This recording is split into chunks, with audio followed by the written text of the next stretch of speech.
Mark Murphy, Boston Herald, L. You guys have had trouble on the glass against these guys all season. It looks like it's a problem that's not going to go away. What can you guys do to adjust? That's something that was one of the keys for us going into game one. We needed to do a good job of that, and we didn't.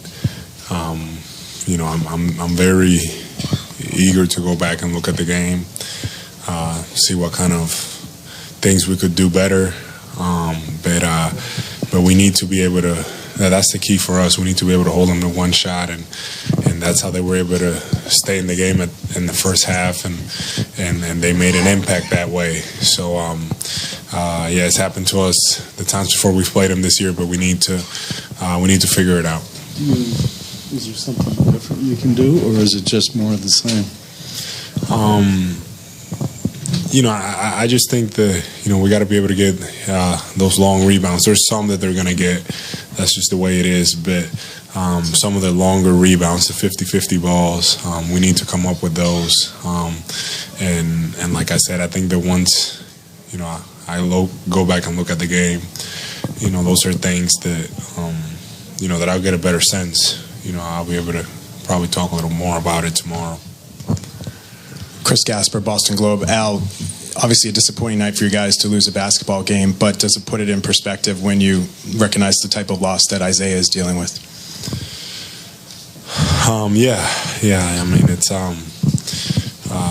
it's a difficult time, for Isaiah and his family, and for us as well.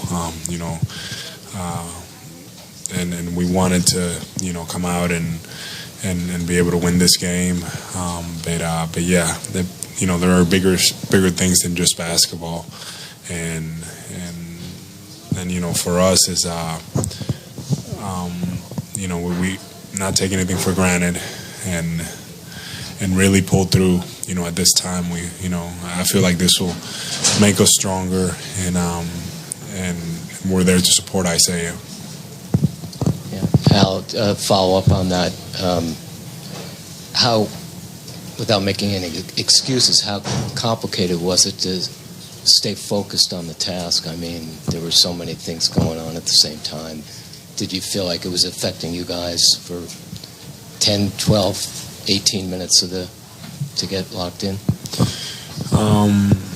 Yeah, I mean, we're never gonna make excuses, but this is hard. This was difficult, and I felt like our guys, we really dealt with it the right way, but Isaiah is the one that I feel like dealt with it best.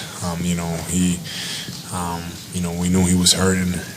This is not easy, and we have a lot of respect for him. I have a lot of respect for him for what he's able to do to come out here and show and because it's not an easy task, but he didn't make excuses. We didn't either. We really try to come out here and focus on the game. Jared Weiss, CLNS Radio. You played 40 minutes for the first time this season. Did you feel tonight, I know this isn't usually the approach, but did you feel like you had to take on more of the scoring burden because of the situation you guys had tonight? Yeah, I mean, I just think that, I played more minutes, but also, I just needed to be out there making plays, whether it's me scoring the ball or finding the open man. One of the things that I try to do is really make the game easy and just try to play with pace. I feel like I was able to do that a lot of the night. I feel like when we play that, with that good pace, I feel like that's when we're at our best as a group. And we did that for times tonight, but we need to get better at that for the next game. Al, Mark D'Amico, Celtics.com. Just to touch on that offensive rebounding by Chicago once more. You said that was a key for you guys heading into the game, that you talked about it quite a bit. What were the discussions in the middle of the game when you were seeing what they were doing on the offensive glass? Yeah, I mean, for us, it was to make adjustments. As far as we needed to make an effort to, box them out. Everybody needed to get in there, and they kept coming up with with rebounds at different times. I feel like we did a little better once in the second half, but sometimes I feel like as a group you'll learn more from a loss than a win. I think if we would have won, we would have been like, whoa, but we won, and I think that's one issue that we need to address. We need to be better at, and I feel like we'll have a different result.